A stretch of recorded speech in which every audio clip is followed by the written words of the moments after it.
Dumelang Sambanani, hello South Africa. You are watching Expressions, your number one youth current affairs show here on SABC. This is definitely the place for you to air your views. A very warm welcome to our new and very special broadcast time of Monday at 5 p.m. here on SABC 1. I am your host, Jacqueline Mapala. Now, this is our very special broadcast as we cover the COVID-19 pandemic that is affecting not only South Africa, but the world over. Now, as Expressions, we want to give a very important perspective and outlook of how this particular pandemic is affecting young people on the ground. As Expressions, we want to make sure that we give young people a voice.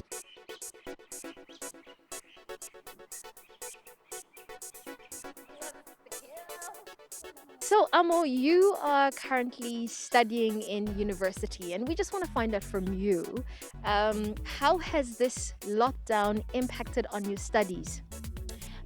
So I'm currently working and studying. So I'm already used to the long distance learning and working independently and studying independently.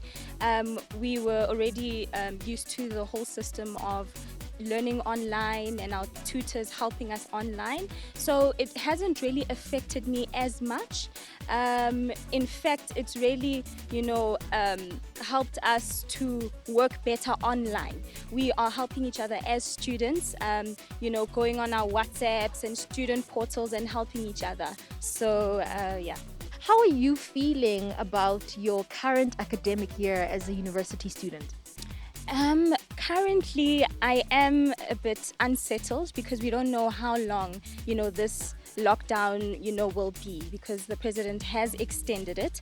We're not sure about our exams and where they're going to be placed during the year. So that would be my concern right now.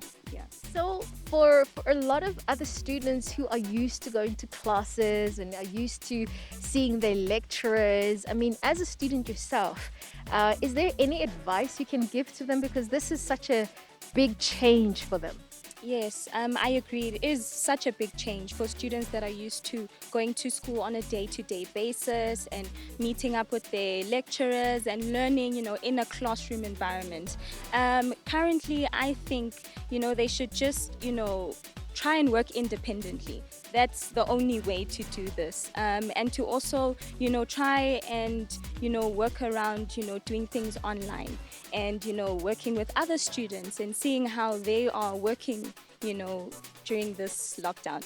So, Amo, what is your perspective about the fact that there are so many South Africans who are saying that they want liquor outlets to be opened and they also want fast food establishments as well to also be running during this extended lockdown?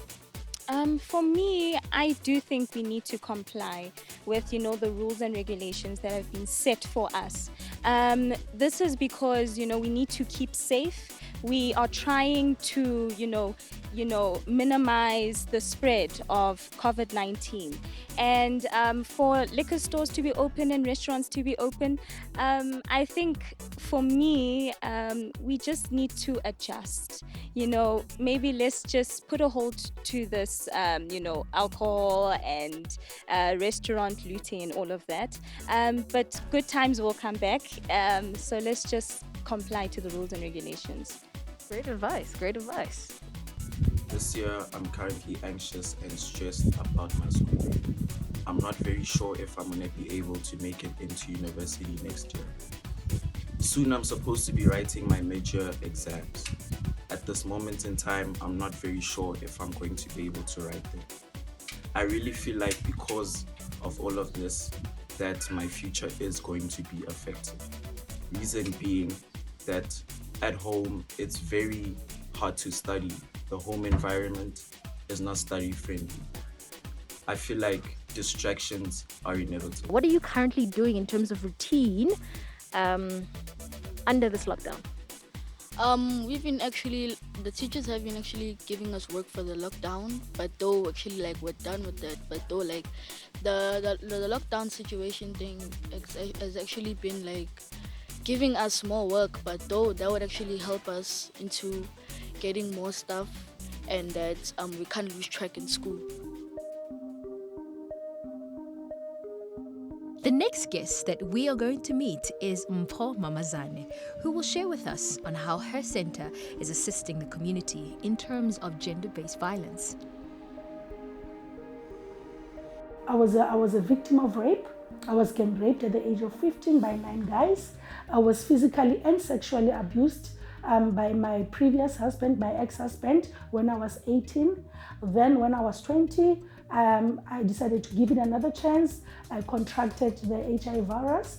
I've been living with HIV for 26 years now, and I was kicked out of my home. I was a street kid, due to lack of information and all that, you name it. And luckily for now, I'm married again. I'm on I think it's my 18th year now on my present marriage. I'm the mother to Nkanyiso. Nkanyiso was actually conceived through artificial insemination because my husband is HIV negative. So just to, not to infect him. I lived on the streets. I raised my firstborn child, Nkanyiso's brother, Unkabete, on the streets, and where I was taken to Nkosi's Haven. Nkosi's Haven is a shelter for destitute HIV positive mothers and children. There's so much. And I think 8 years ago, I was also diagnosed with cancer.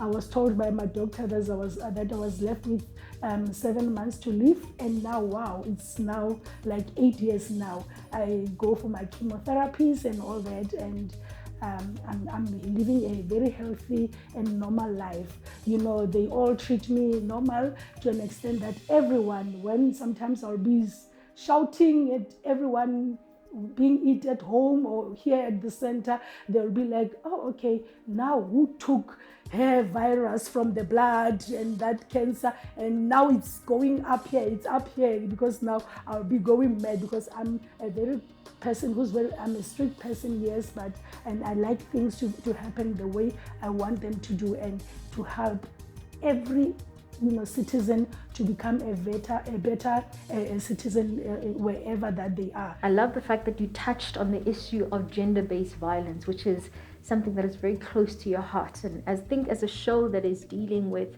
young people, I wanted to find out, as part of the essential services that the president has highlighted, talk to us a little bit about the kind of work that you've been doing. I would say, fortunately, yes, we are part of the essentials, because my husband he's working for the Johannesburg Metro Police, and me also as working with the community. I have to make it a point that every single day I'm here at the center. Sometimes I'll be receiving calls that there's at night that the FCS, that is family.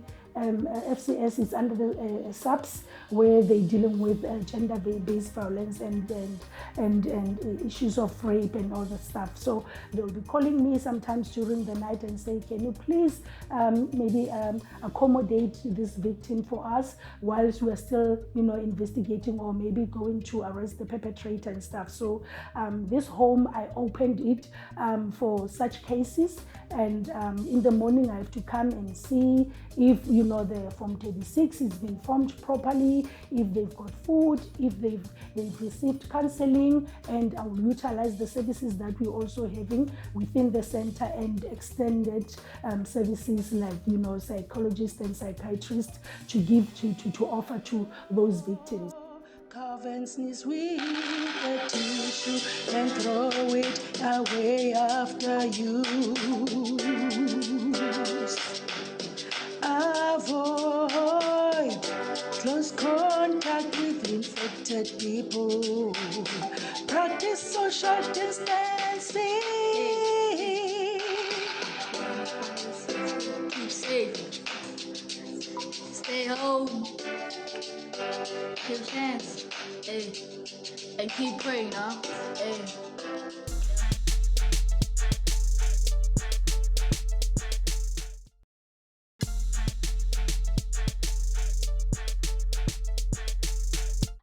Today we are at the Our World Music Camp. That's what we call it.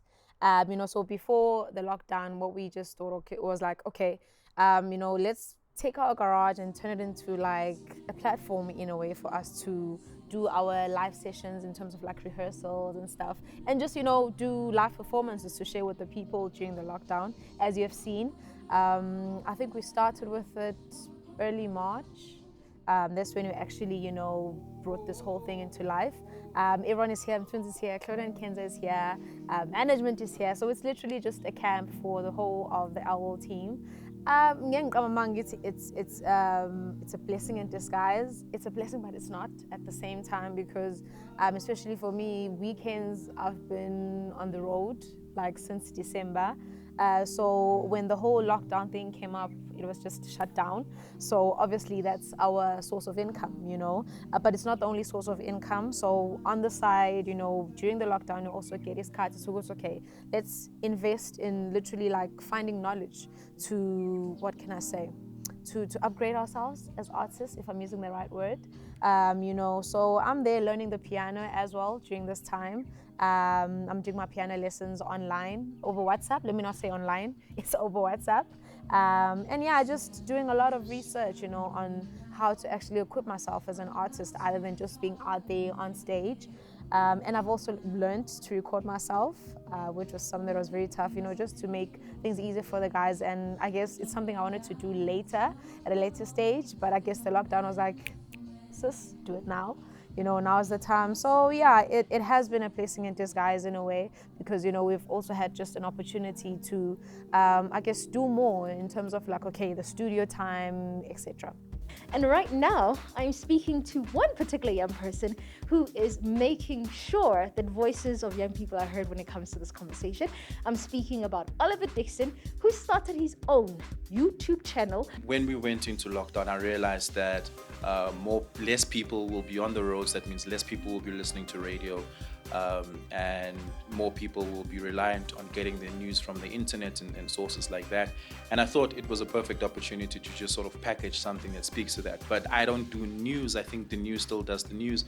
I think what people really are looking for are analyses and commentary based on the actual news that we receive on the hour every day.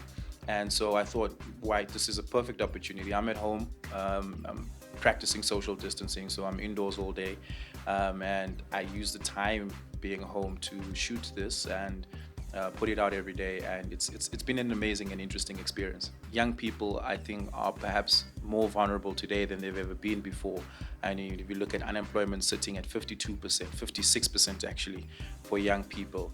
And there's conversations that would be increased unemployment after the lockdown and as a result of the pandemic. So you can only imagine who that unemployment is going to hit the hardest: young people. What kind of topics do you cover? How I decide on the topics? Oh man, to be quite honest with you, it is. So I obviously can't cover everything. I want to make the show shorter than 20 minutes, about 15 minutes. So I can't cover everything. So I choose the most interesting developments of the day, and I focus on those, the ones I think that aren't getting enough coverage or are perhaps not considered as important just yet. What I would tell young people is to always remember the calculation is between your job versus your life, between thriving economy or you dying, and you decide for yourself which of those two things are most important for you, right? I mean, we're going to have to rebuild after this. It's going to be a very strenuous exercise. I've been speaking to people who say it might take us 10, 15 years to recover from this particular moment. And rather we do that being alive than not being here at all. In terms of the current efforts and the response from government, I mean, what is your take? Do you think that they're doing enough? Do you think that the current efforts are adequate to get us to that point where we can actually flatten the curve, at least the transmission curve when it comes to COVID-19? This is a very difficult question to answer because it requires a great deal of detail. But the easiest way I can answer this is to say, if I were to give government a score out of 10, with 1 being the worst ever performance in the whole world versus 10 being the greatest performance in the world, I'd give the South African government a 7. I think to a large extent they've done incredibly well. They could have responded early, but they responded earlier than most states did. I think they've taken serious the structural injustices and socioeconomic conditions that a lot of people find themselves in, and they're doing things they haven't done before. For instance, making sure that homeless people are put in shelters, making sure that there's coordination between private and public hospitals, making sure that there is a education program in place that doesn't need kids to be in classrooms. I think that's something we haven't seen them take serious as a conversation in a while. So I think we're doing things today as a government, or the government's doing things today that they've never done before.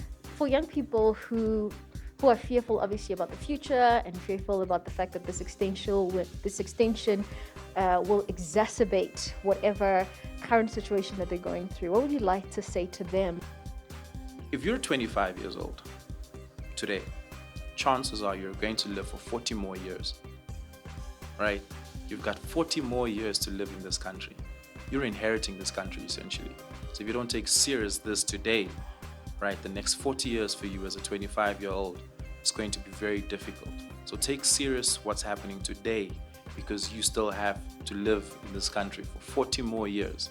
And I think, and that's just on average, right? Some people live much longer than that. I'm looking at what our current life expectancy is.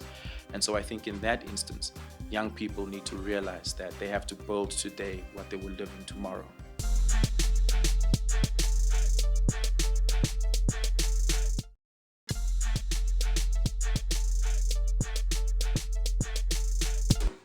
Hi Expressions, my name is Susanda, and I think that the lockdown is a good idea in as much as it will cripple the South African economy, but it will also flatten the curve of the reported cases of COVID-19.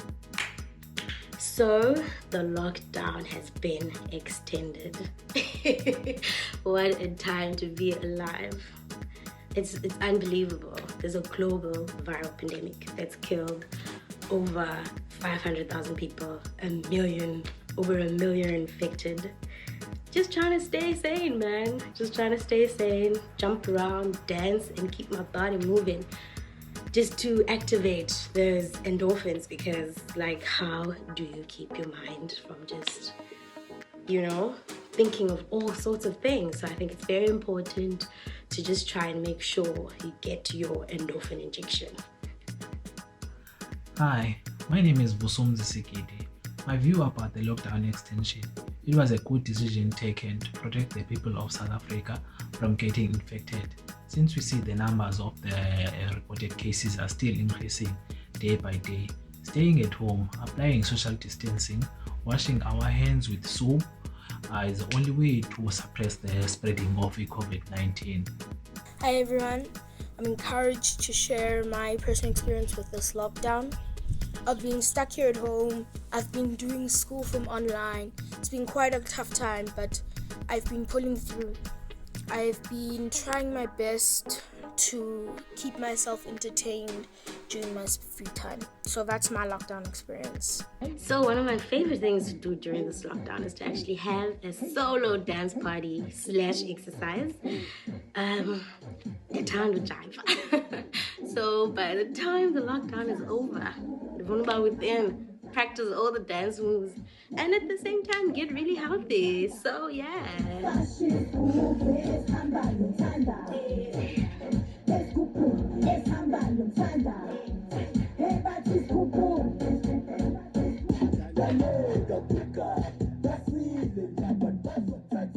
Let's have a chat about what the extension of 2 weeks is going to mean, firstly, for entrepreneurs and small business owners that are at least youth-orientated small business owners. You would remember what happened is that just before the lockdown was announced, government had already put in place various stimulus packages, particularly for small business owners.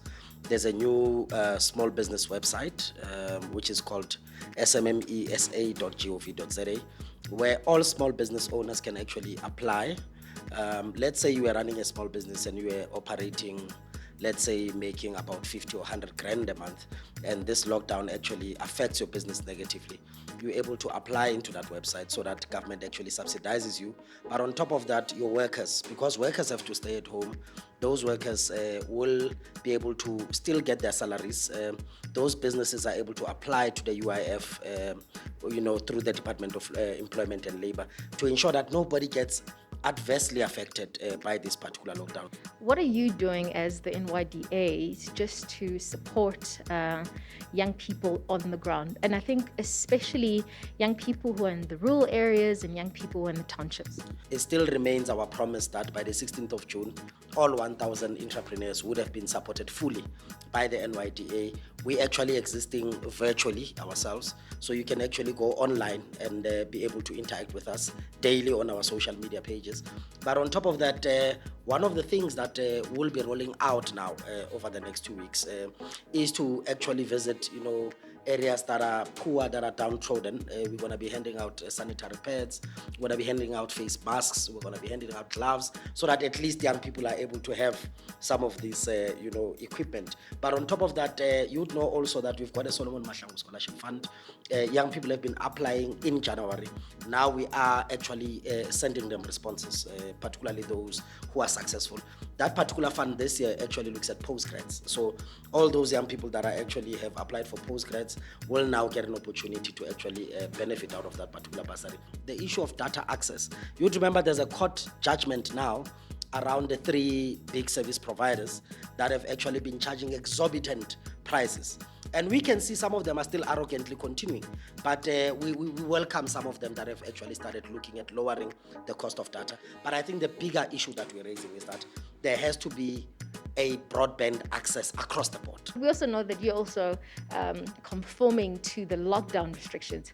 What have been your lockdown rituals? One of the things that I've come to learn quite pleasantly for me is to see a small baby crawling and actually standing up to walk.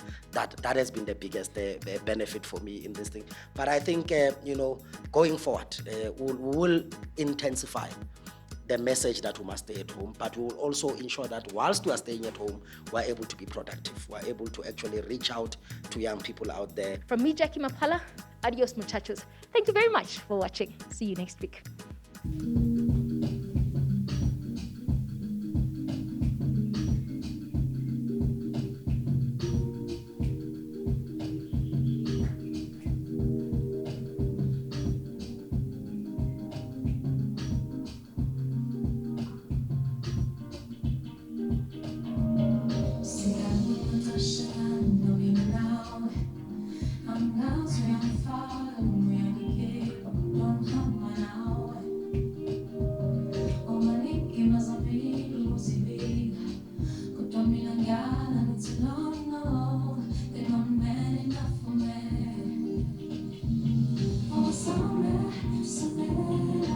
Oh,